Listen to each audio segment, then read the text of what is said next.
As you step out of the bathhouse into the open air of the piers of Yarmul, you are feeling a bit more refreshed, a little bit more relaxed after your bath. You can smell the food in the air, you can hear the bustle of the streets, but for Vale specifically, you can't quite shake what you just saw. Looking at Mollum Racecar, you are aware that he is a champion. He is humanoid. His traits are determined and experienced. His dex is a D10. His insight is a D8. His might is a D12. His willpower is a D10. His HP maxes out at 200. His MP maxes out at 140. His defense is a 14. And his magic defense is a 13. He is resistant to physical, and he is immune to Bolt. His basic attack is Pummel, to Might Dex +4, and he has a range attack called Throw Lightning, which is a Dex Willpower +5. He has 3 spells: Area Status, Lick Wounds, and War Cry. War Crime? War. Jesus. As you recount what you've noticed about Racecar to your friends, you notice one last thing as you step out into this night's air.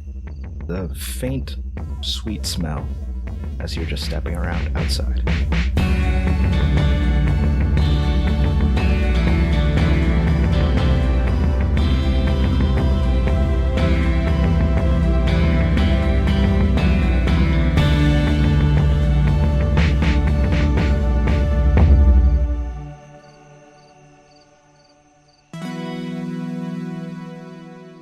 Okay, so once again, gang, the floor is yours. You've just finished your bath, and really, the evening is yours to make use of. Max, could you do me just a small, kind little favor and roll me a d10 real quick? No. How about that? Please? Okay. Well, since you're sitting right there, I guess I will. Yeah. I mean, now it's like we're remote because I'm covering my result. I'm just kidding. It's a 3. 3? Okay, cool. Thank you. We're all in person, guys. Yay! Yay. The city is ours. This table is ours. It's the first time we've seen Matt. that was the He doesn't always have his camera on, so that's a good point. That was the end of listen, that segment. I like living in the shadows, man. It's good there. Mhm. It's nice there. It's comfortable. Speaking of being in person, see me do this zag real quick. I heard one person mastered a class. That's me. Whoa. Whoa. Because of How'd that you do nice, You've been taking night bath. No. Just apparently all I needed was a shower. And Loosen up some of that grease. well, exactly. Lo and behold, it kind of washed away the things holding me back. Really purified me.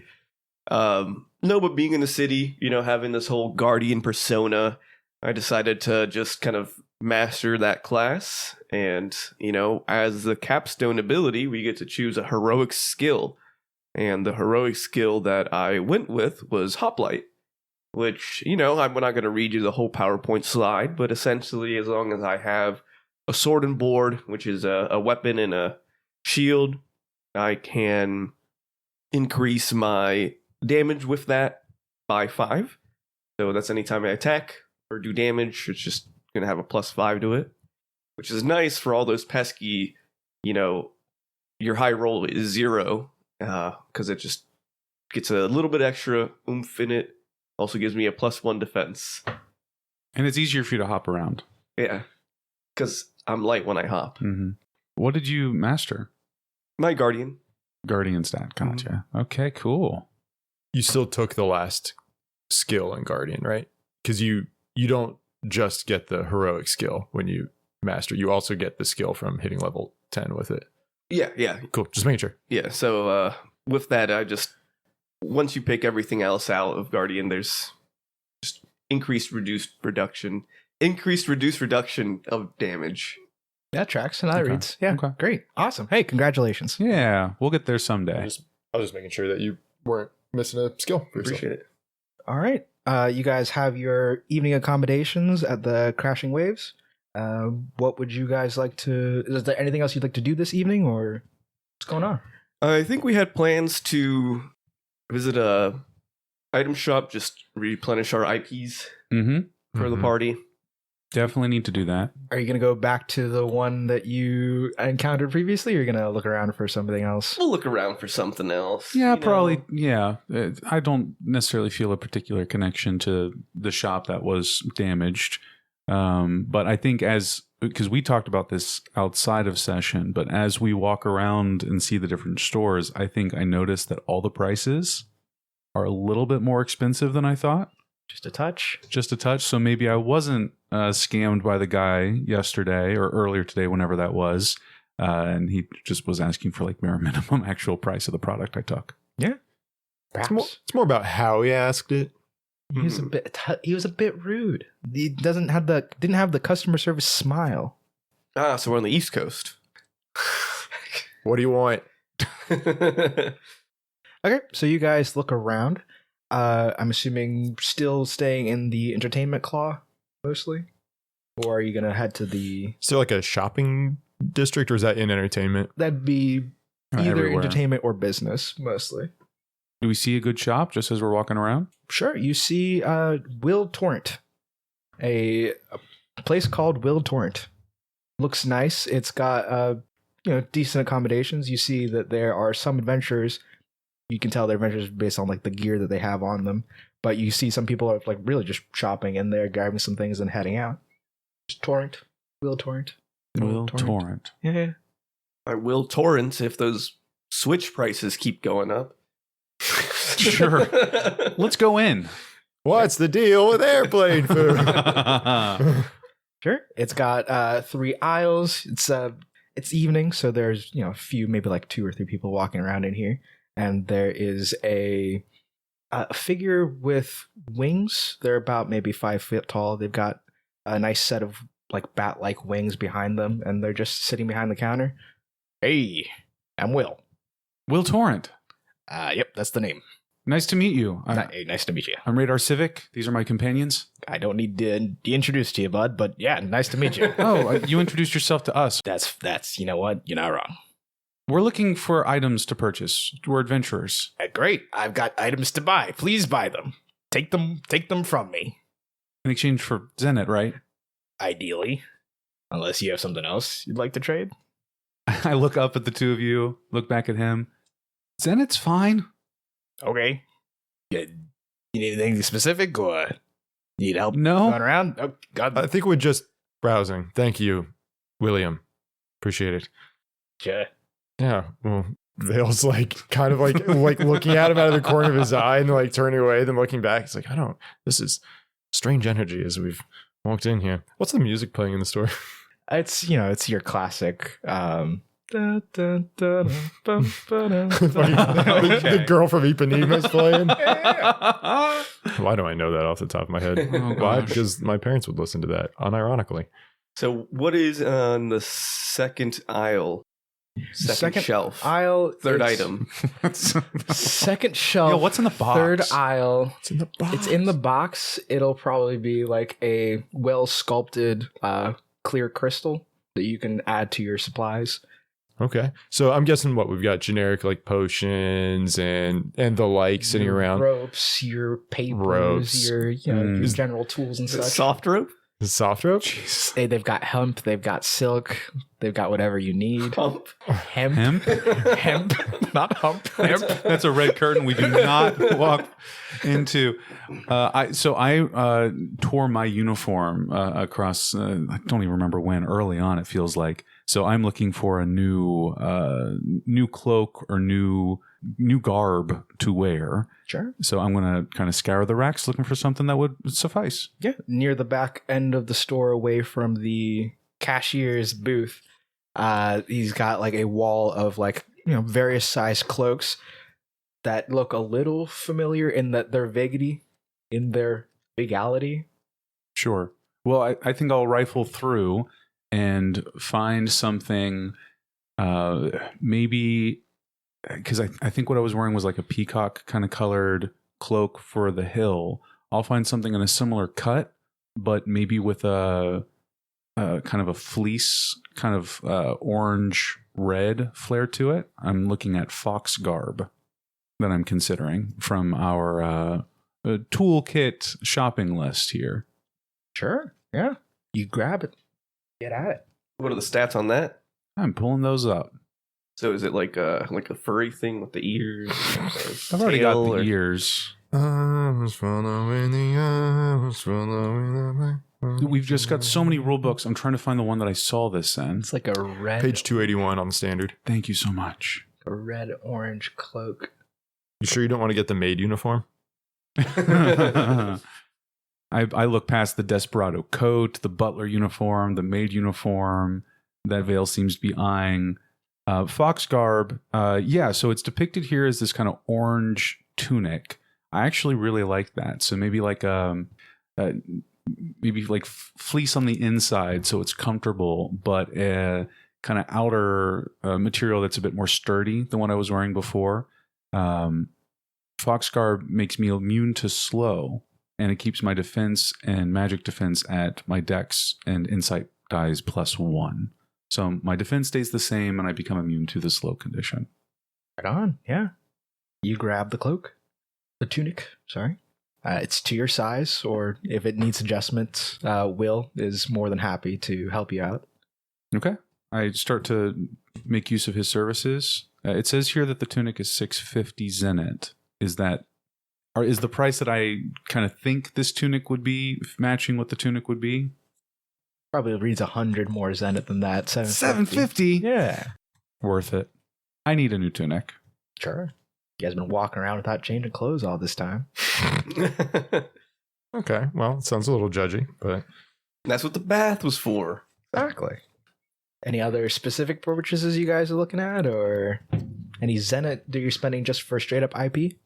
Yeah, I'll replenish my IP from 2 up to 6. Sure. That So- is 20 per. 20 per IP. 20 per IP. Okay, I think I need 7 more. So that'll be 140 for me. Okay. I'm left with 210, so I'll probably need to chill out for a bit and let my tunic get fitted as I watch the others shop across the store. Nice.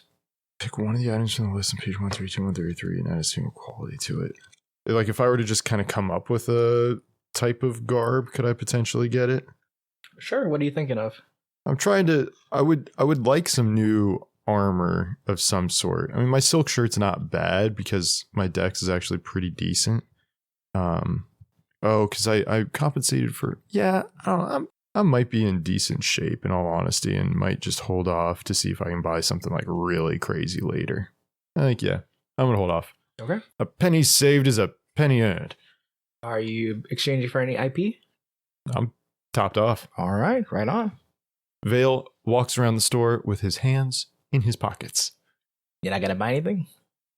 I look with my eyes. Good Sir William. Good. Keep it that way. Right. Well, right. That's hostile behavior. Okay. Sorry. A bit strange. I believe my friends here are paying customers. Would you rather I wait outside? No. Oh, all right. Well, then maybe we just take about 10 or 20% off, though, then. All right, William? I don't give discounts to strangers. It's the first person that Vale just hasn't gotten along with. He's decided he's just a little rude. All right, friends, we ready to head back, turn in for the evening? Yeah, I'm feeling pretty good about this. Will, can you add and I point to the badge that was on my last tunic and ask him to put the prismatic way symbol on this one as well. You want me to sew this on? Yes, please. I mean, it'll take me a little while. I'll need like the evening. Okay, I can come back tomorrow. Okay, sounds good. Come back tomorrow. I'll have it ready for you in the morning. Sounds good. Thank you. I'm ready. I just hopped down. I'm shirtless now. All right, let's. Do you want my jacket? Why? It's a nice day. Fair enough. Okay, well, to rest then. I just saw an item that I'm going to make sure I have later. Nice. Are you buying it now? You or see you it on the buying shelf as you walk out? No, I just make a note of it. Okay, all right. If you need somebody to spot you some Zenit, I'm happy to spot you Zenit. I don't need it yet. Okay. Cool. can we see, like, can you describe what it is that you're looking at? You don't have to tell us the stats, but like, what do you see as you leave? It's in one of those glass shelves that kind of a high value item that a lot of adventurers would probably want.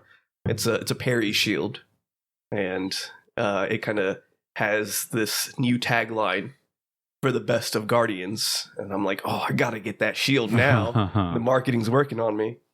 Hey, I'm parried. This is my shield. It definitely has the Panda Communications like logo like on the bottom, just like right by the price tag. Sponsored. Oh wow. Hey, maybe you can get a discount showing your Panda Communications stuff. True.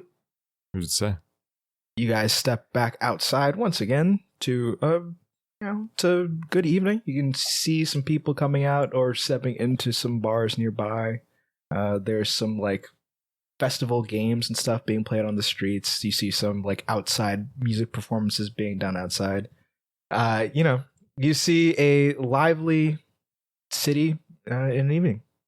I'd like to see if I can get a little bit of a sense from the general crowd to see if there's like any sort of pervasive sense of like an undercurrent of anxiety. Like, are these people who are just generally out having a good time, relaxing and feeling comfortable, not a care in the world? Or are these people who are trying to forget? They're trying to mask anxiety. They're trying to make up for like general overall stressors, trying to get a sense of things in the city to see like if this threat is actually worse than is being let on, and if the citizens know about it through word of mouth more than the authorities do.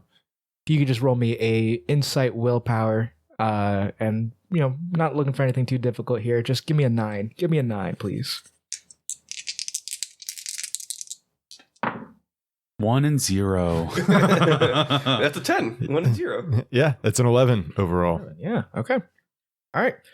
You look around to see how everybody is, doing this evening, and the general vibe you pick up is that everyone is okay. Like they're just enjoying themselves. There doesn't seem to be a panic. But the other thing you pick up on is most of the crowd that you see are outsiders. They're out-of-towners that have come in recently. So it doesn't look like anybody who's coming in seems to be in any kind of panic or anything like that.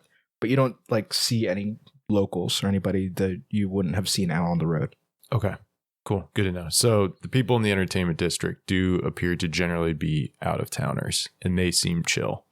All right, that's cool. Just wanted to get a sense of how things were on our way back to the hotel. The crashing waves. Yeah. You guys make it back. You get to your rooms. It's fully fitted out. You got your beds and whatnot. But yeah, you guys get a rest. Get your MP and HP all filled back up. Thank you. All right. Can I increase a bond? You sure can. Awesome. I will, after encountering Malam Racecar and seeing the potential difficulties there, but feeling confident in his companions, Vale will increase his bond with Radar Civic to a 3 with loyalty. Oh, thank you. I thought I had finished Reginald's bonds, but I guess not. Yeah, I'm just sitting there on the windowsill. I'm shirtless, so you can see the scars through my fur on my chest and back. As I've got one leg kind of propped up, hand resting on my knee as I look out over the city. That's me. Barring any other bond gain or bond change, you guys wake up the next day feeling refreshed, feeling ready to take on whatever challenge waits before you. You have a few leads as to what's going on, or a few leads you can check up in on. Clive is en route, though you don't know how long it'll be before he gets here. However you want to crack this nut. So in the morning, Radar will be sitting at the table in the room with just some pastries and things from downstairs or out in the city that they brought up, and kind of be looking pensive still. Have I caught you guys up on what happened with Kevin yesterday? I don't think I don't we've. believe so. Because No. if not, then over like these pastries and jellies and things, I will tell you what happened. Finding Kevin and this new group of likely thugs over by the docks. Well, while we're waiting for Clive to arrive, I'd say we see if Kevin's dredged up any information that could be a lead for us. I don't know. I feel like you didn't really want to see us again. Hopefully he would reach out to us if he finds something, but actively searching for him, I don't know how well that would go. But I don't have any other leads, so how was everything with Mr. What's his name? Wilson? Winslow? Wilson Stakes, yes. We followed him to meet with the coroner to go over some of the strange effects of these diseases. There's been people who have been affected by this, more than just the one. It's something, not all of the whole giant mushroom thing, but this strange spongy decomposition, almost myconid in structure. But what was interesting was it seemed that Mr. Stakes was personally upset by the death of this figure that we've been following. We wonder if perhaps they knew them with a personal connection, and if she is the one who Joan saw in her screens, then perhaps that could be a lead for us, and maybe could help us figure out why the crystals were not on her. You think maybe Stakes has them? Or maybe he would know who would, or what she was caught up in. Did you get any clue as to who Onamir was? Didn't the fungus person say that as they were changing? Yes. Onamir almost seems like they were that was how they were referring to the woman who was crushed. That's Onamir. Yes, which is the one that we saw from Joan's video feed. So Onamir, we think, stole one of these crystals, came to Yarmil, something went wrong. Maybe it's the cause of this disease in the first place, and ended up being crushed by their own infection. Potentially. And Stakes has some connection to all of this, but we don't know what exactly. And meanwhile, Kevin's out there doing who knows what with this gang of thugs. Yes. I think Kevin is a wayward soul that if he crosses us, we set back on the right path again. As for Stakes, I do think he's worth investigating. At least having a conversation with. I'm sorry, he's your new friend, Reginald. I don't wish to put you in a strange position. Yeah, we're just talking. Do you have any thoughts? What do you feel? We're more co-workers than anything else. Colleagues. No, what do you feel about his involvement? Did you get a sense of anything? No, it is worth talking, as they seem to have a lot of influence throughout the city. They might be the best source of information. It's the best lead I can think of. That or go to hospitals and see where else the infection has been. Then we're just chasing the symptoms and not the source. Okay. I think let's go track down Mr. Wilson Stakes.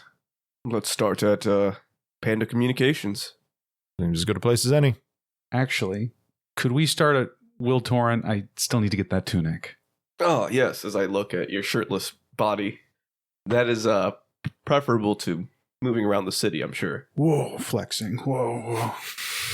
I grab my sword, tie it around my waist, and head off back down. Off we go. I grab a pastry as we go. As you guys step outside, a stranger walks up and just kind of bumps into you. And Vale, you feel that there is a piece of paper in your hands. Vale will try to turn and catch a glimpse at the person before looking at the paper. They are walking away. They have like a cloak on that's covering like, just like the top of them, but they're just wearing like normal clothes. They got like black hair and ponytail, and they're just kind of walking off. Vale will look at the paper. It reads, "We found the girl. Kevin says to meet him by the Grand Spire." Well, Interestingly enough, it seems that potentially Kevin may have pulled through. And Vale will hold up a piece of paper. It appears one of his acquaintances just bumped into me, has information, quote unquote, about the girl. So let's get your tunic, and then we will meet by the Grand Spire and be cautious based on what you informed us about. I agree. Caution is best here. Oh, it's just Kevin. What we could potentially do is I could meet with them alone to make them feel comfortable while you two waited right nearby to jump in if things go sideways. I actually already met him, so maybe flip it and I go. Well, they gave you the note. I think we should just all go. Fair enough. It was just a thought. Okay. I mean, they know we're together. That's true. That's true. All right. All right. Let's go get you clothed. So we go to Will Torrent. Any issues with making the fox tunic? You see he's got like 2 bandages on his fingers, but he just like hands it back over to you. All right, there you go. Oh, thank you. Mm. I checked the stitching. It's a decent job. All right. Thank you, Will. Dude, get out of my store. You need anything else? No. Okay. Bye. Yep. It's a very strange energy. Throw it on over. Throw it on over my head. And okay, let's get going to the Grand Spire. On the way there, just like Vale, you don't seem to enjoy Will's presence. I don't think Will enjoys our presence. We're just customers. That's all it needs to be, right? In and out. Well, that's what I thought too, but there's a sort of hostility to it. There's no decorum. Things a bit strange is all. More flies with honey and all that, right? Sure.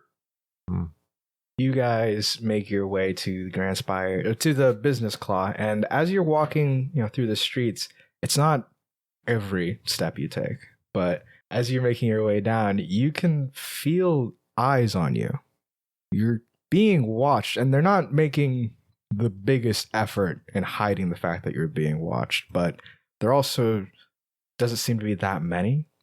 You just know you're being observed as you walk down the street. And leading up to the Grand Spire itself, you see sitting out, they have like a bunch of benches out just on the streets so that people can sit down and do discussions and stuff like that. You see on one such bench is Rachel, as well as one of the same goon type person that Radar Civic saw the other day that Kevin was rolling with. Rachel is sitting with her arms tied behind her back, and she looks a little upset at the moment, and the goon guy is just sitting around. So that's them. Let me double check really quick. Rachel is the sheriff's daughter? Yep, Rachel is the sheriff/mayor's daughter. Oh, we're about to rumble. What is she doing here? That's an excellent question. I don't like the fact that she has been restrained. I address the goon. I'll look up at the Grand Spire. That's the one with all the jellies and stuff around it, right? Yep. I'll pop the last piece of jelly donut in my mouth and ready my sword. Okay. Just hand on the hilt. Sure. You guys approach. The goon looks up to you guys, gives a quick look at each of your faces. Okay, well, here she is. Kevin said just to sit tight with her. He kind of gets up off the bench. Have a nice day. He starts walking away. No, hold on. Why is she here?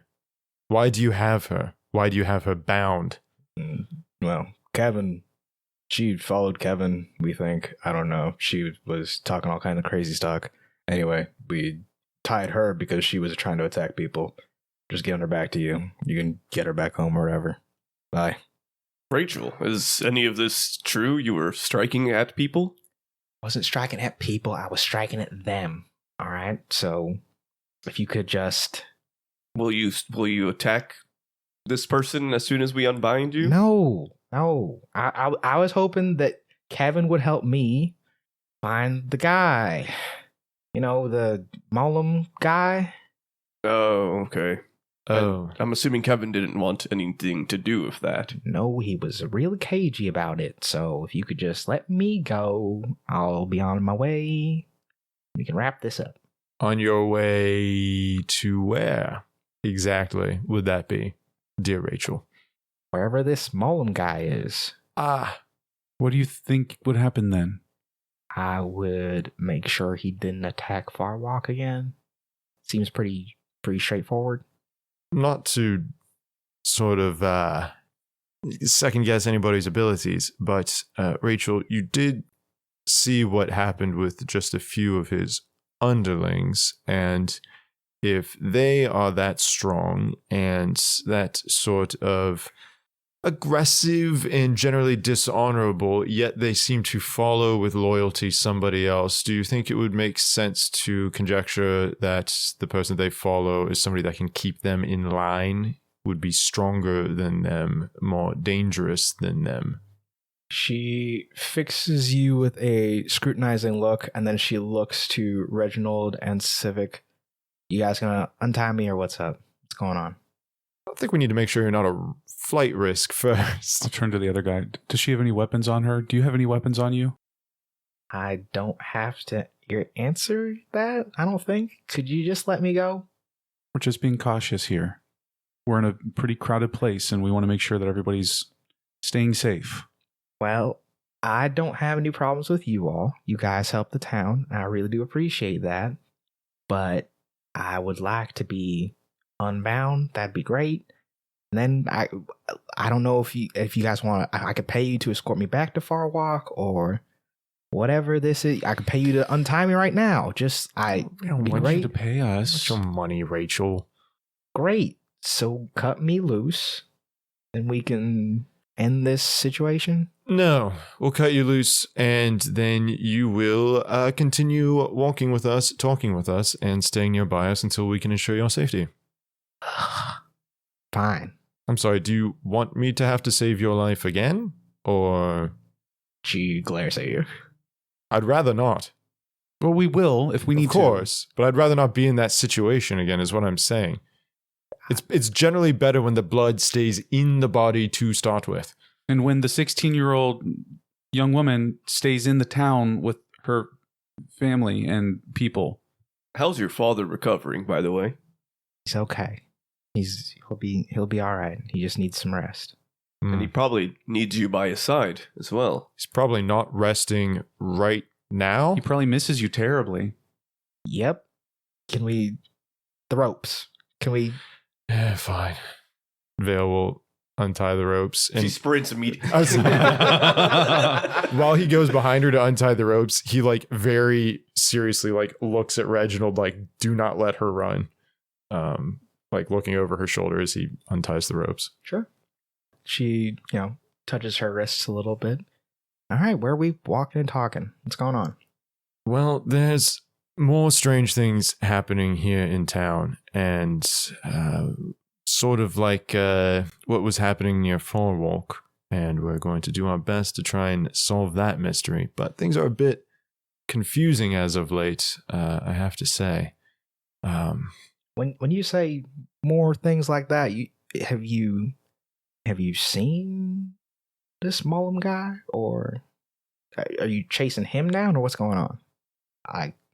If there's stuff that's going on and you guys need help, I can help you with that, as long as you can point me in that guy's direction. There's an actual awkward silence as we're walking too. We have done some investigation surrounding Mollum Racecar and their potential involvement with the things happening here, but it appears they've left town. Trail's gone cold. I need you to give me a willpower check. You are lying to this girl. Just keep walking. Just keep walking. I'm looking for a 10, bud. I will invoke my bond. There you go. That's a 9. You need one more.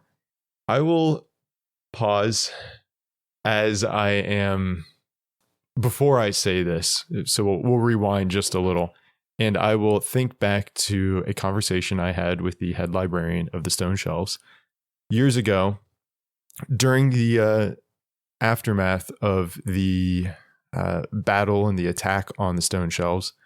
There were some younger folks who lost loved ones during the fight, and as such wanted to seek out the Ash Blessed in an attempt for revenge. And the head librarian advised Vale to help those people see that just because one wants something badly, it doesn't mean that they necessarily have the capacity to get it themselves, and could instead just cause more pain in this sort of cycle. Because Vale was a bit like, well, it would make sense to bring justice in the end. But what is justice in that sense? And so Vale thinks back to those young ones and seeing them then grow up and live happy and good lives instead, and that was the best revenge. And so he is going to take a little bit of extra guilt himself and lie to this young woman to try and get her to go back home. And because eventually the rage will cool. You tell her that Mullum left town, and she looks at you, and you see not what you expected. It's not just rage, but there's a certainty to her. There's a certainty that she's going to find him again. And she nods slowly. All right. Okay. So he's not here. Well, in that case, I guess I'll head on out. You guys need anything? How did you get here in the first place? I walked really fast. That's a long walk. That's the name of the town. Yeah, sure is. Comedic timing of the dog side, that pun. So great. That's the name of the town. And Vale will kind of slow a couple steps to talk to the other two. I don't like the idea of her just walking back home. Is there transportation? Can we get her a place on a caravan? Oh, that's a good question. Reginald, you would have the most knowledge of that. Do you know there caravans that pass between? Yes, at the entrance of most of these states, there are people looking to make a quick buck, a group of merchants or mercenaries. There are plenty of options, which, Rachel, it's up to you how you want to get back. I'll just walk back, guys. It's fine. Doesn't need to be a whole thing. She walked here. Right, but let's think about the things we encountered on the way here. We can't just send her back and then Did you something happens. encounter any robot grandmothers with a troop of bards that tried to know your life story? Oh, those guys? Yeah, they sat me down and they asked me where I was going, and I told them I was looking for a race car, and they did their whole song and dance. It was weird. They weren't really good. They danced? Yeah. They didn't dance for us. No. That's all right. I think they made us dance instead. It was like an interpretive dance, I guess, if they were reenacting the scenes of our traumas. And the giant spiders? Oh, Reginald, sorry. An interpretive dance does not mean you're interpreting what they're doing as dance. It is a specific type of dance. Oh, okay. Did you use flaming oil to chase off the spiders? As long as you walk real carefully, real slow around them, it's not a problem. What did you guys do? Use flaming oil to scare off spiders? Well, that's one way, sure. Yeah, I guess you could do that. No, you just, take your time around them. Don't let them notice that you're there, and it's not a problem. Well, this has been nice, I guess. I'm going to go. One last question. Sorry, Rachel, but you know how it goes.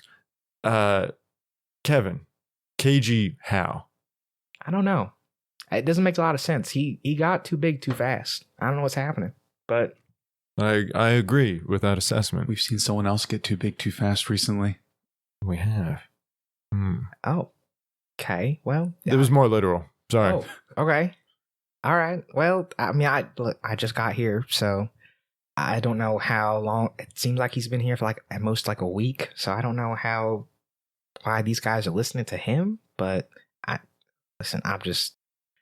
gonna go find my guy. I think he's been taking Vale's training, to heart. I think that's why. Oh, so you encouraged him to do this, but I can't find my guy. Okay. All right. You're 16. How old is Kevin? Not that much older. How old is Kevin? I just thought Kevin was 40.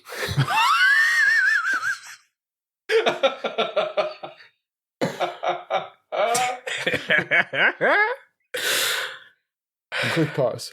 Do we need to be utilizing Rachel more instead of just like sending her home? Oh, man, I'm thinking from just like a story perspective, because Vale's gut is just like, this girl needs to fucking go home. yeah. You've already told her that Mullen isn't here. I have. So Which her being here risks that she'd realize we're lying to her. So I do think getting her out of here, if we want to stay allied with her in the future, is a good call. But I don't know what else to get her to do. I'm happy to have a confrontation with her if she finds out I'm lying. Like, I don't care if she finds out I'm lying. Like, I think that's cool. So if you guys want to say we'll try to find more information or something, because we get the sense that she's not actually gonna leave or whatnot. I don't know. I was just kind of curious because, like, I think she's an interesting, like, kind of narrative thing. She is. I am ready to throw money at her to help her get home. Yeah. That maybe she doesn't use to get home. I'm not sure, but it's an interesting opportunity. What are your thoughts? My thoughts are we send her with a merchant back home and they create a supply line of wood to the city. Should she come with us to see Wilson? And we use that as Can we pretend that she's related to one of the victims? That she's related to Onamir, maybe, and she's here to ask questions about the loss of her aunt or something. I'm fine with continuing to push the boundaries a little It bit. would be a dereliction of my duty as DM to not point out a few things to you. You guys know Mullen Racecar is a part of the Defenders program. You've seen him in the videos. We're leading her to these people who she told she was looking for. Just letting you remember that. I think if we want to use her, I think we could skirt the lie in that we've followed the trail and we haven't found anything. We could get there and be like, whoa, crazy. Yeah. We could say we think he's part of this organization. We'll see if they know we can see if they know anything. If that'll make you feel better before you leave. Okay. Like we could do like if they don't have any information. Because we were going to meet with Wilson. It's not Mr. Starts. It's the only name I've got in my head. Sorry. Mr. Whatever. We were going to just say, hey, Reginald wants to talk more, but maybe we could use her as a more personal in, like a smoother reason to be talking with him about this event again. Yeah. Maybe. I think that's a decent idea. Yeah. I like that. And I'll just be like, look, I don't trust you. I don't trust you're going to go home. Yeah. Without empty handed. Yeah. So if we can find some sort of information, then will you go home? And then, things can happen where she doesn't, like, etc. Right. This is part of Fabula Ultimate. Like, us brainstorming this sort of thing is part of the game. Yeah. So I think it's fine for us to have that kind of table talk. And then I think lots of eye exchanges. We all kind of have a moment where we like communicate with our eyes, and then. Sorry I made that executive decision. I just felt like Vale would have been like, didn't see him. Like, we know this guy can fucking kill you in a second. Well, it makes sense. As we're continuing to walk, we're thinking more, and we're all like, wait. And you realizing, like, we could use her in this way. Right. Especially since she is so invested and interested. And you had that look with her where you saw that she is going to stick with this. Yeah. So at most, we send her home. She's back in a week. Right. Which is even more dangerous, and we don't know where she is. We're not there, So maybe keeping her with us is the best way to keep her safe. Maybe we have this conversation as we're like at the gates with her. Like, we're like, hold on. Like, before she starts walking. Sure. I think that could be good. Sure. I think I'll additionally bring up the point that Panda Communications just set up a relay point at Farwalk. Oh, that's smart. Mm-hmm. That's smart.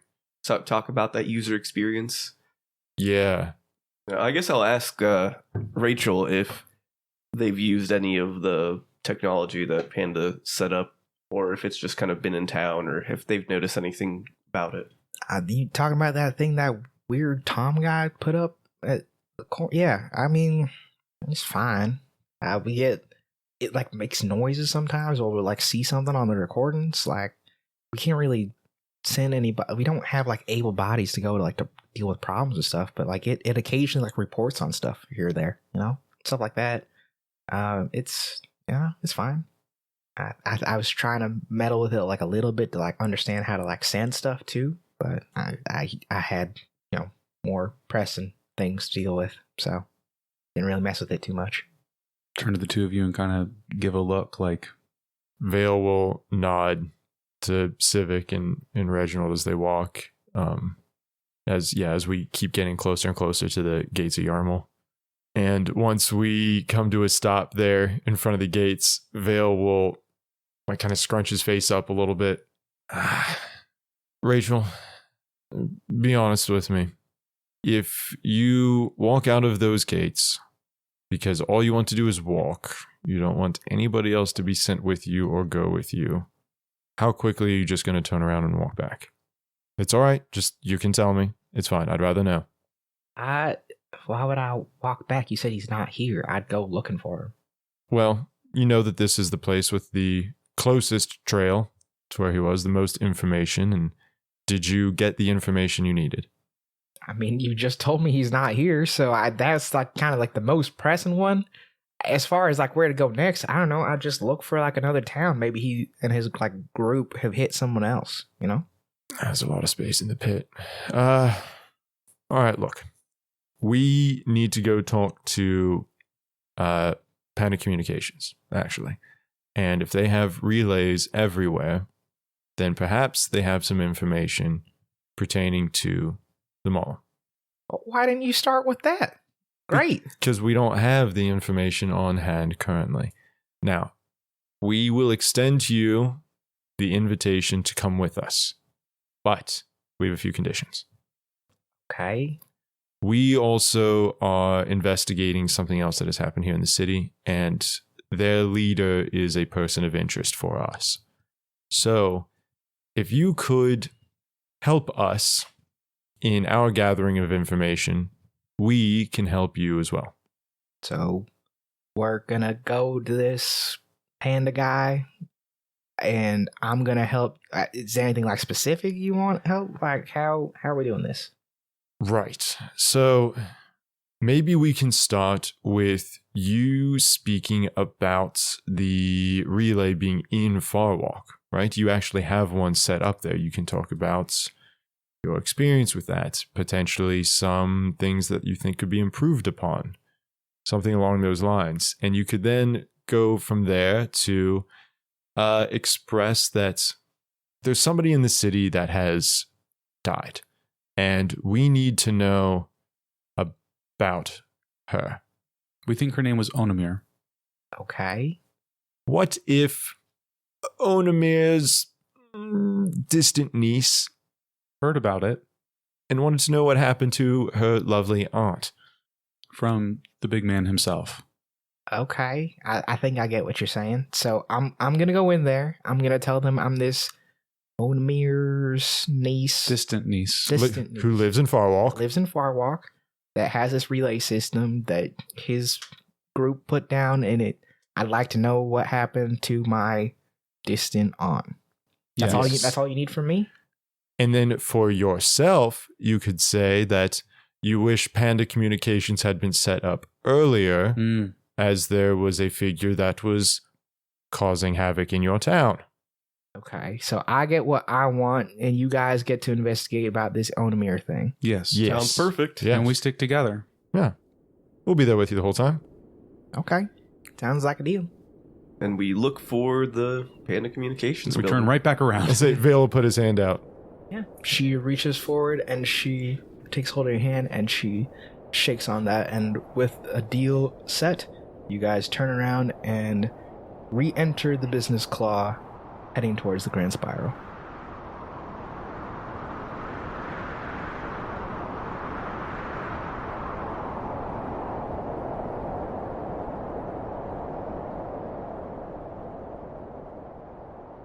Hey, listener. How's it going? Hey. It's good to hear. Good to see from you. Good. Happy to. You look great in that. Oh gosh, I'm just so flustered, listener. It's so good to have you here with us. us here at True Men Inc. are really very appreciative of your presence here. Thank you for listening to this episode. Thank you for listening to all those episodes. You are why we do this. That's the heart of it.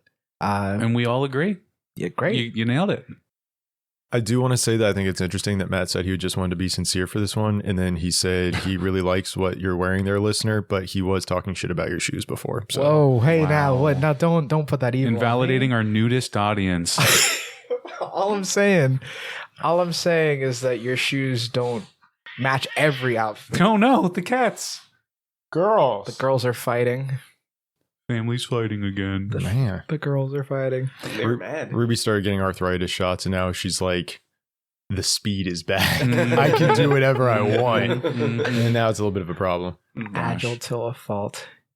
But yeah, thank you for listening to our podcast. Please keep doing that. That'd be great. If you could throw down some comments every now and then. I was just talking to a friend of mine. Didn't know that you could add comments on Spotify. So if you want to reach out to us, let us know how we're doing, or just chat amongst yourselves, that'd be awesome. So thank you 1,000 times. Thank you. And I hope you enjoy the rest of the episode.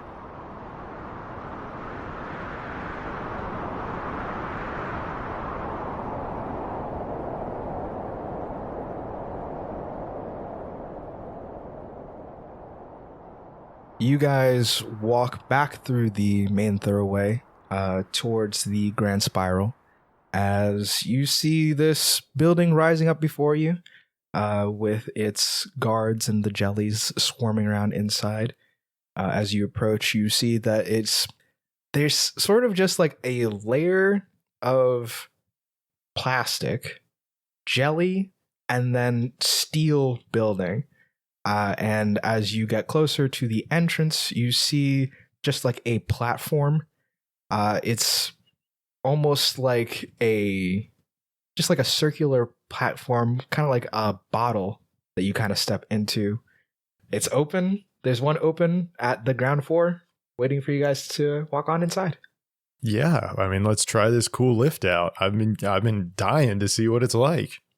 You step inside, and similar to an elevator, it's got some buttons, some floors. There's not really numbers to it. It's more the logos to what you assume to be the different companies here. And you can see the company logo for Panda, the panda with the ear out, ready to listen to whatever you have to say, and the big old cheeky smile. Wait, so this is just surveillance then? Oh, yeah. You just now realize that? Yes. Okay, let's take the Panda Express. Sure. You press the button. You smell like there's like a puff, and then there's like a smell that fills the area around you. Sorry. And you feel the jellies seem to recognize the smell, and they start to lift and move this elevator over to where it's supposed to go. That's so cool. Jelly-powered elevators? Yeah. Can That's I neat. try and smell and tell what this odor is? It is a citrus with like a slight like hint of cedar. Cedar. I hardly know her. I wasn't going to give you the satisfaction. Yeah. Sure. The elevator moves around as you can kind of tell that it's several different jellies that are like working in communion to like move this thing up towards where it's supposed to go. And you find that you are dropped off where you'd estimate roughly like the third floor is. It kind of kicks you out, and there is the entire rest of this kind of circular building for you guys to step into. You step off the Gelscalator? Jellyvator. Jellyvator. Yeah. Would you call the process of coming up here jelking then? I absolutely No. would not. Who would? I certainly would not. Huh.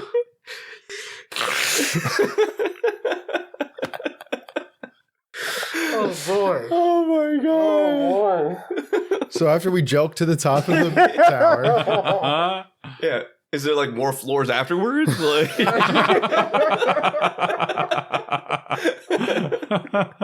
Oh, I should have known. The taller the tower gets, the more it leans. Yeah. It's weird. It's narrower too. Oh man. You guys get off to your.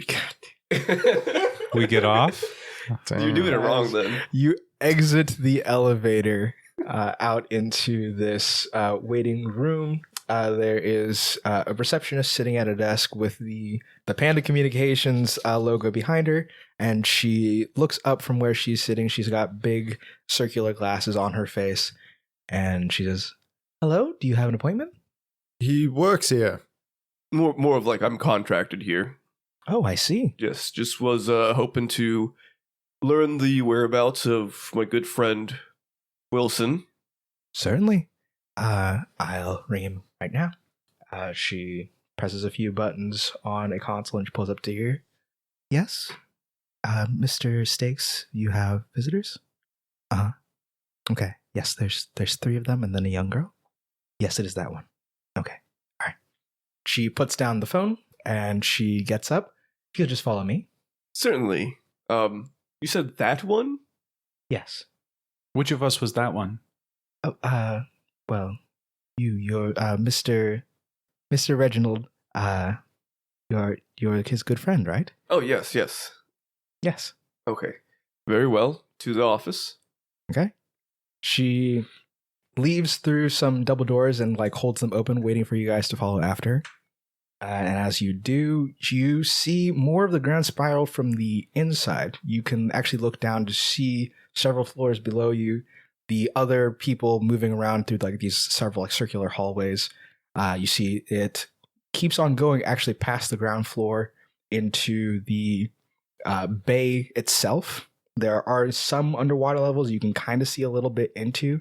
And there is some of this sand that rises up and down that you can see on the ocean, the bay floor, really.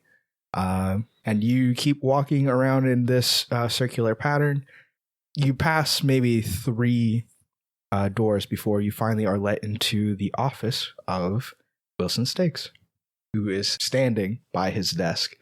He's got his like arms behind himself. He's just like leaning against it, waiting expectantly for you all. Thank you very much. Yes, of course. She walks away. Reginald, good to see you. How are you? Great to see you here in the office. I got used to seeing you around town. I didn't picture you had all this coming for you. Well, most of this is just for aesthetics, where it's important to keep a public eye feeling like we're impressive, like we're, as we are, of course, but some of it is mostly just for show. And, Vale, Civic, good to see you all as well. Good morning to you. Nice to see you again, Mr. Stakes. We have brought with us today a young woman who has a few questions and potentially some feedback about your new system, and we thought that maybe you would be interested in that. She's from Far Walk, where one of your more recent relay stations was placed, and she was in the area. I think there was some family matter going on, and she was hoping that she could speak with you about that. Rebecca steps out from behind you guys. Is it Rebecca or Rachel? She's been Rachel so far. It was a Rebecca originally, It was Rebecca. and Did I then say today Rachel it's before? been Rachel. Yikes. And I was going to ask what you were so confident. Yikes. It's okay. Rachel's her middle name. Yeah, Right. this is Yeah. Rebecca, Rachel. They're going Yeah. by a pseudonym Rebecca, in the Rachel. city. yeah. They're going by a pseudonym in the Rebecca Rachel Barrett. Every time Exactly. Every time we've said Rachel, we've been like Rachel, like with like a. It's like- really like- just like been a an wink. extended Yeah. Friends reference. Absolutely. Yeah. Goodness. Rebecca steps out from behind you guys and addresses Wilson. Hi. That was the fun part of the episode where we just watched Yeah, it. Yeah. we set up our part right. Okay. Audience, we'll see you in about half an hour. Have Sure. fun, Matt. Yes, definitely. You guys want to take a type 5 or? Sure. Hi, I'm Rebecca. Kind of looks at you guys like, yeah, I'm Thumbs up. I'm Rebecca. I'm from Farwalk. My distant aunt Onamir died recently, and I was hoping to hear what happened. We hadn't heard like exactly what had happened, and I was told that these guys said that they dealt with something and they maybe saw her go down, and I was hoping you could clarify what's going on. Wilson takes in the scene. Yes. Very unfortunate passing. We've had these strange mutations happening recently that it was a strange case overall. We've only really had like one more of this, and fortunately that one wasn't fatal. Yes, your aunt, Onamir. Yes. Well, as I'm sure these gentlemen have informed you, she has been taken to the morgue, and we're currently, well, I've not heard from Greg yet, but we're currently awaiting diagnosis as to, there were some peculiarities about her death, and we're waiting to hear back on the report. But I'm very sorry. I can escort you over to go see. I'm sure Greg has something by now. At the very least, you can, see and identify the body and make sure that it is your aunt Onamir. You said this has happened before? Yes, we've had one more incident. Not a myconid of that size, but we've had, strange happenings, a mutation or two that, we've seen some of these people turn into mushrooms, and it's surprising, horrifying even, but, it's been going around. Any theories as to why? Where did that start? No, nothing comes to mind. No. Well, we didn't think it was necessary for us to launch a full investigation, but I think one case is an accident, a freak accident. 2 cases is certainly a problem that needs to get looked into. I guess I'm just not sure what looking at Onamir's body will tell us. She wasn't the one to turn into a big fungus creature. That creature's been pushed into the ocean. Well, yes, I was there. I helped you push her into the ocean, but... I guess I'm just trying to follow. Sorry, I left the group earlier, and I'm just trying to catch up. Yes, Greg mentioned that there was some strangeness to her body, that there was some strange softness. We've had some other cases vaguely related, some weird infection when people die that Greg is looking into. And were you familiar at all with this woman who was brought to the coroner's office? We're trying to find out more information, about her. This, see if Rebecca here could potentially speak to any associates who may have information of what she's been up to lately, or potentially be able to find where she had lived, gather any personal effects. Exactly, personal effects. Yes, I knew her, mostly in passing. We'd been friends for a few years now, and again, friends in passing. For a few years. Yes, well, you see somebody cross the street from time to time, and you get to know them like a neighbor. Or a friend. Or a friend, yes. In passing. Yes. For a few years. I'm just making sure I'm caught up. He fixes you the look. Yes. I believe her name is Tandy. Yes. A friend of again, distant friend, Tandy. Just like she is her distant aunt. Onamir, maybe that's her last name, but no, I can, if it is your desire, Miss Rebecca, I can absolutely lead you to Greg, and we can try to ask some of her neighbors or people around town to see if we can't find her abode, and we can make sure, as you're her next of kin, that that all gets dealt with. Oh, that would be great, sir. Also, your relay system got set up in our town of Farwalk. You guys kind of like set it. Your person kind of just set it up and left. It's been nice, I guess, but we We were just wondering what you hope to accomplish by putting it there. Oh, yes, well, the system, of course, is supposed to help the people of the pit reach out to each other. You know, we are so distant, so far away, and I think that a means of communicating to each other is important to defending ourselves from all kinds of threats. Even if it is threats from within the community, it is important that, you know, we are aware of what is going on. Somebody could cause problems in one town and then leave to another and leave those troubles behind just simply because nobody there knows what's going on. So we thought that Farwalk, being so far away from anything else, would appreciate the added communication. Right. So if somebody like showed up to your town and like, I don't know, tried to burn down a farm, you'd send somebody to like help them out with that? That would be the ideal. And so if I knew like the name of that person and I needed help finding them, you could do that for me? I believe so. Yes, I can certainly try to. Great. So do you know where this guy Mullen race car is? We're just watching it like slow horror. Vale's shirt is like sticking to his lower back.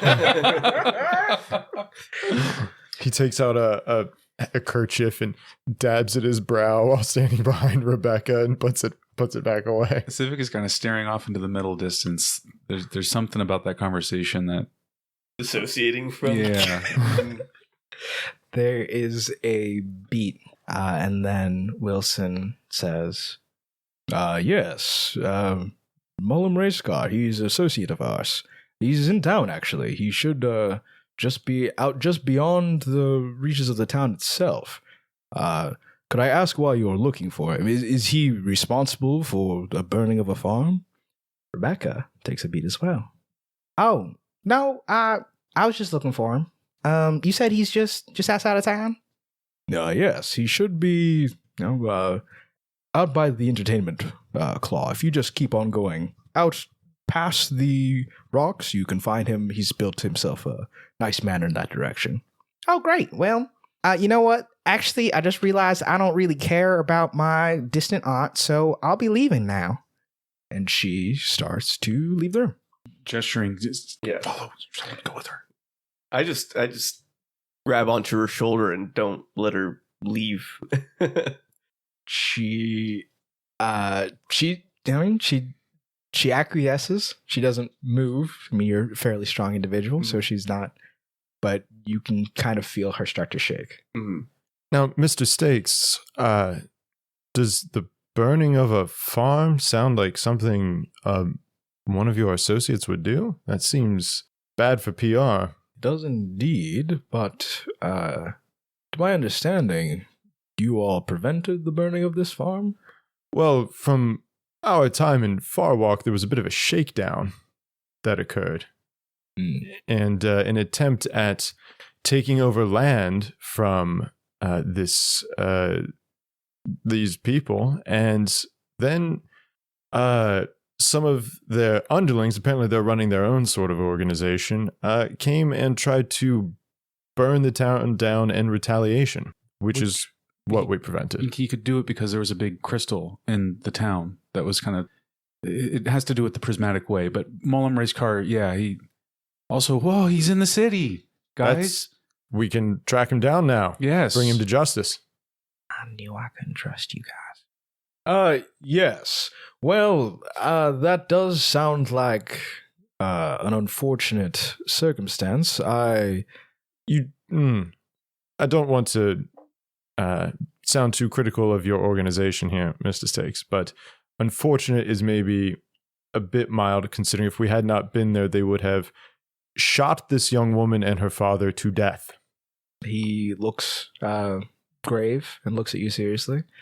Yes, that perhaps I was being too flippant. Let me rephrase. Mullen Racecar joined our organization fairly recently. From a decision from above, outside of my control. I only know of him fairly recently. We've had very few meetings. If he has done these things, if he, as you claim, has shaken down this town, I will personally investigate it and make sure that, to the best of my abilities, justice will be done on this. I promise you that. We are pleased to hear that, are we not, Rebecca? Shaking, with eyes full of tears, she glares back at you. Yes, we're very pleased. That's excellent. If there is anything we can do, we will make sure to aid you in this, Mr. Stakes. We've got a bit of a personal investment now, I would say. Yeah, they're very good at helping people. Teenagers, am I right? No joke. Yes. Well, is there anything else I can help you all with today? Just access to the woman's personal FX. Certainly. I'll get my secretary on finding her address, and she'll pass it on to Greg. If you go see Greg today, he'll pass it along to you. Thank you very much, Mr. Stakes. We do appreciate your time. Certainly. I hope this was helpful to you all, and I hope to see you. He looks at Rebecca under better circumstances. We'll be off then. See you out, hopefully, not in another moment of crisis. Well, that is the job. We look forward to those. Well, look forward to stopping them. Precisely. And Yep. we head out. Yep. I'm still kind of just like guiding Rebecca, making sure she doesn't make a run for it. She on occasion will like jerk at you, but if you're keeping a solid grip on her, she will just let you guys guide her back to the elevator. Awkward elevator ride. It's just quiet the entire time. No talking. I think I'm just like, no, that's a different scent going down. Sea breeze. Sure. You guys make it back to the ground floor. The elevator lets you out. Well, you guys got what you needed, right? And so did you, Rebecca. Great. Now, wait, please, a moment. Vale pinches the bridge of his nose, takes his glasses off for a second, cleans them on his shirt, puts them back on. I apologize for deceiving you for a short while, Rebecca. Please know that it was in your best interest. Now I'm going to come very clean with you, all right? I'm going to tell you everything, lay it all out for you, in the hopes that you can understand. I don't expect you to not be angry with me. That's fine. You may stay angry with me as you wish. You don't need to be angry with these two. It was my decision, on my own. We did see the Mollum yesterday. He was in a public bath where we were attempting to rest and relax for a bit. And during that time, I was able to get a good look for our adversary and really size him up and get a sense of what we were dealing with.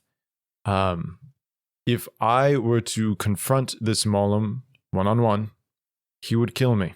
If Civic were to confront this Mollum one-on-one, he would kill Civic. I believe he could kill Reginald as well, which is a pretty difficult task, if I must say, as somebody who has fought by his side for quite a while. I think you are a very bright young girl with an impressive future ahead of you, and I could not just hand you the reins to let somebody else snuff that out so quickly. So, I wanted to protect you, but I understand your desire for revenge. Now, if it is all right with our two companions here, I would like to extend to you an invitation to aid us in understanding this Mollum race car carefully, cautiously, in a measured approach that we can figure out how to successfully bring him to justice. She walks over to you and she slaps you across the face. I'm leaving. And she turns around. Unless you guys do something to stop her, she's walking away. Leaving where? None of your concern. Vale eats the hit and doesn't say anything. Just straightens his glasses back, yeah. As Civic watches her leave, they'll say, "We can see if Kevin and his group can keep an eye out for her. At least keep her from the worst of it, maybe." Might be seen as more interfering on our part. I'm sorry, friends. This is my fault. It's okay. You were just trying to keep her safe. She is still young. She has not learned these life lessons just yet. And this is a scary adversary to potentially learn anything. We all know she's going straight to Malum. Of course. So do we go there as well? I would actually say on the plus side, we have access to Onamir's personal affects. So maybe we go see Greg. Learn what we can about the fungus and follow that as our primary. We need to find the crystals.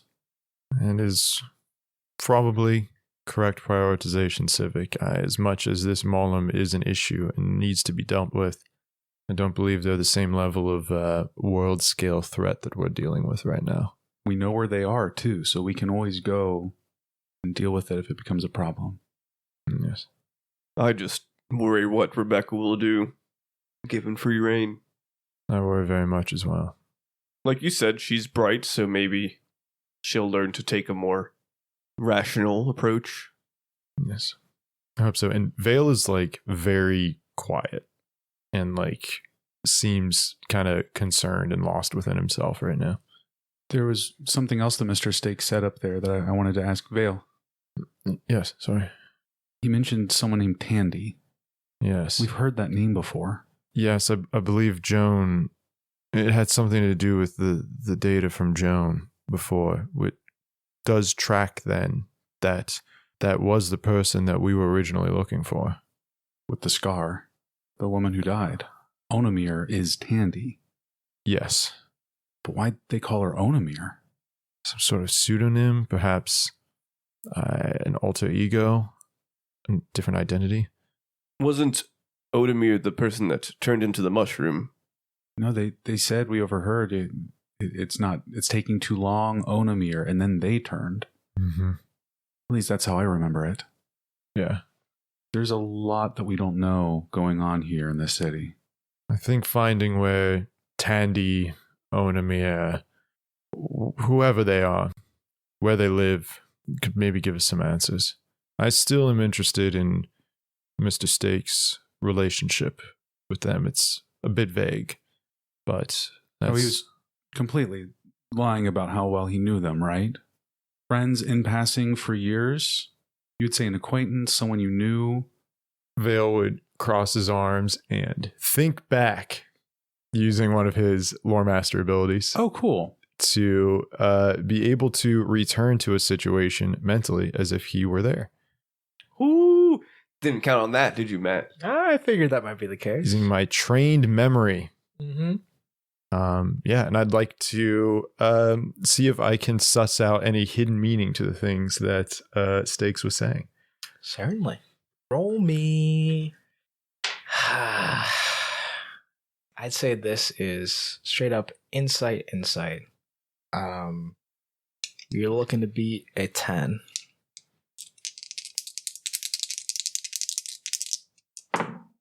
That is a 9 plus 4 for a 13 plus 3 from being focused. 16. Okay. Few things. One, from the top, when the secretary said that one, didn't seem right. She probably wasn't talking about Reginald. Her eyes, when she said that, were focused on Rebecca. 2, when you walked into the room, Wilson seemed to be waiting for you all, and when he was looking at all of you, he didn't seem surprised to be seeing Rebecca amongst you. 3, when Rebecca claimed that Onamir was her great aunt, or distant aunt, you could tell, he could tell, that wasn't right. And 4, absolutely, he did seem to, his relationship with Tandy, or Onamir, or however that all shakes down, he was definitely holding back, or at least trying to redirect you guys. he had the telltale signs of somebody trying to throw in some truth in order to cover up something. Vale will stand there for a minute, stroking his chin. Sorry, I'm a bit distracted. I should have jumped on all of this sooner in the moment. But there's something going on. Stakes was not surprised to see Rebecca. He was not surprised at all. And he certainly knows more about this Tandy or Onamir than he's letting on. There's something going on. He's hiding something as well. I don't think he can be trusted. Whether or not that means he's up to ill, I don't know. But I don't know that we can trust everything he tells us. So where do we go first? Do we catch up with Rebecca and just follow her, keep her safe? Or do we follow this fungus lead? I think they will converge eventually. So I believe we give Rebecca time to cool off. Hopefully she'll see things differently.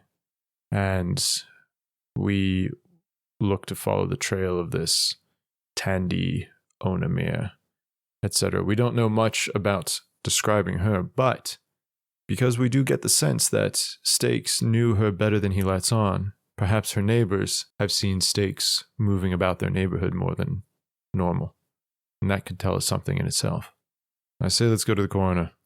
And perhaps by the time we're ready to start synthesizing information, Clive will have caught up with us as well. I agree. I'll lead the way. You guys start walking up the business claw, and as you are moving, you guys see, moving in parallel with you all, is Kevin. He's looking at all of you guys. Wow, you guys fucked that up, huh? You guys really dropped the ball. You were just supposed to walk her out the gates, and that was supposed to be the end of it, and you... What did you do? You tied her up. Yeah, I tied her up. She was a kid. She's losing her mind. She's chasing this guy. You were supposed to do like the thing that you got I know you, Vale. I know you were supposed to like get her out of here. Why'd you drop the ball on that? Because she was just going to come back anyways. Okay. All right. Kevin, Whatever. how old are you? Old enough. Are you 14 or 40? 14. You're 14? Do I look like I'm 14? Well, no, you got like the scruff, like a little bit of the, but it's patchy. How so many patchy 14-year-olds do you know? I mean, I'm not really a good judge personally. Oh my God. Okay. Well, look, not important. All right. Well, and Kevin, much to the point of Vale, I do feel the need to defend Vale on this one. Rebecca was just going to come right back. I mean, you're kind of involved in shady stuff now, and you were involved with shady stuff back then, so like people were kind of... No, he's getting better at it. I'm doing great. Yeah, how are you doing so great? You were just Practice, buddy. in a week? Tons of practice. Listen, I'm disappointed, honestly. Frankly, I thought you guys would do better. But now I know the measure of you, and now everybody knows the measure of you, so... Kevin, we're a little distracted by this fungus problem in the city. Kevin, a week and a half ago, you were hiding behind a rock trying to get the jump on us with two dolts as you completely failed, and we dragged you back to your uncle's, and now suddenly you're on your high horse because somebody's bankrolling you? Who are you working for, Kevin? Drop the act. Well, you'd love that, wouldn't you? You'd love me to just tell you all my secrets. Well... Now I'm going to tell you all my secrets. I love to make you happy. I'm sure you would appreciate that, but I don't think I'm going to do that, actually. So this was just a nice little call to come by and rain on our parade just a little bit more then? No, not quite. No. I wish it was just that. I'd love to. But no, you guys should go after that kid. They're going to get her. They? Yeah. Who's they, Kevin? What do you mean who's they? You were just there, weren't you? They're going to get that kid. The Mr. Stakes? Panda? Panda, Stakes, sure, whoever. You think they're going to let like a liability just walk around? What liability? That's what I'm uncertain Oh, of. bad press. Oh. They're doing this whole thing that I know Reginald over there is like a part of now, so I don't even know if I can trust you. can trust him. There's no way. You can trust him as much as you trust us. Oh, I trust you guys plenty. You just let a kid walk the streets. You tied her up. I did to deliver her to what I thought was responsible adults. Because you're not one? Still a minor. Interesting. I feel almost 17. I almost feel bad for beating his ass then. I am more than old enough, okay? I thought you guys 16. were responsible folk, all right? You talked me down.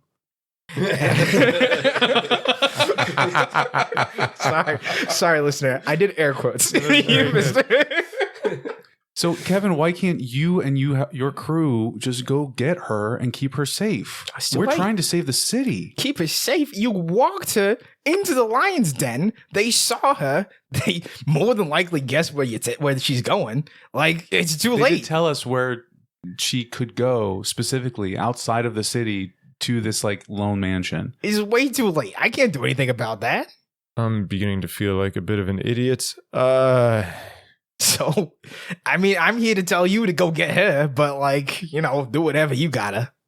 We should probably start running now. We should shouldn't probably go. You guys run the streets, heading back towards the entertainment. I'm claw. gonna beat Kevin's ass. I hate that motherfucker. Oh, he's great. I love him. Oh, he's fantastic. Oh man.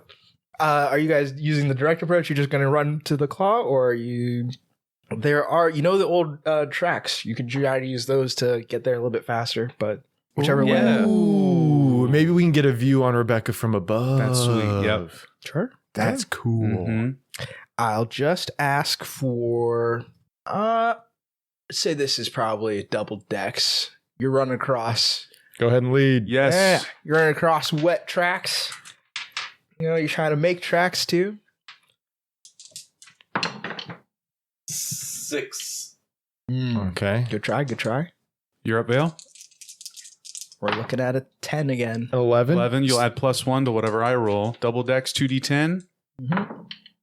That's tough. So that's a 9 plus my 1, Plus which one, makes it that's a 10. 10. Yeah. That's you 10. guys Okay, clear? we did it. We did it. We did it together. Go team. Yeah.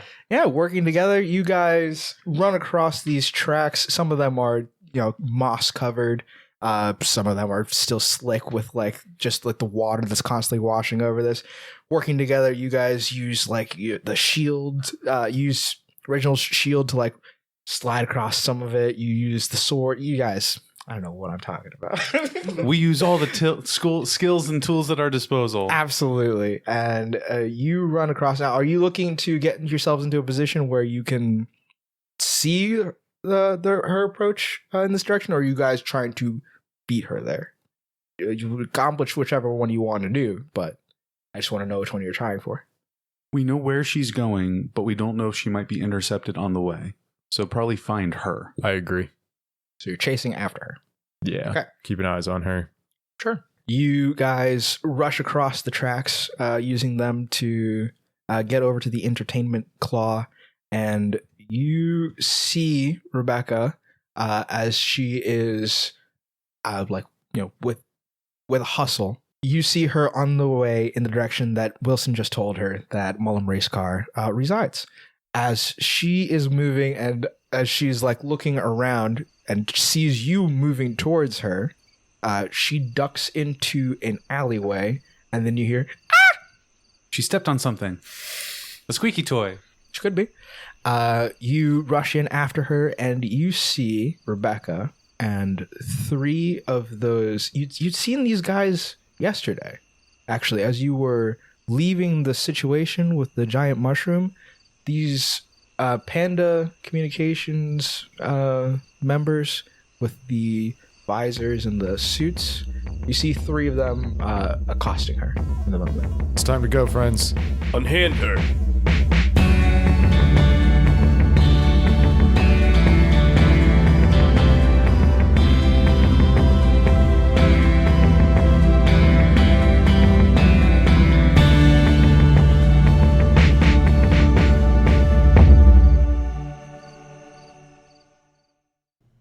It's all about rolling dice, baby.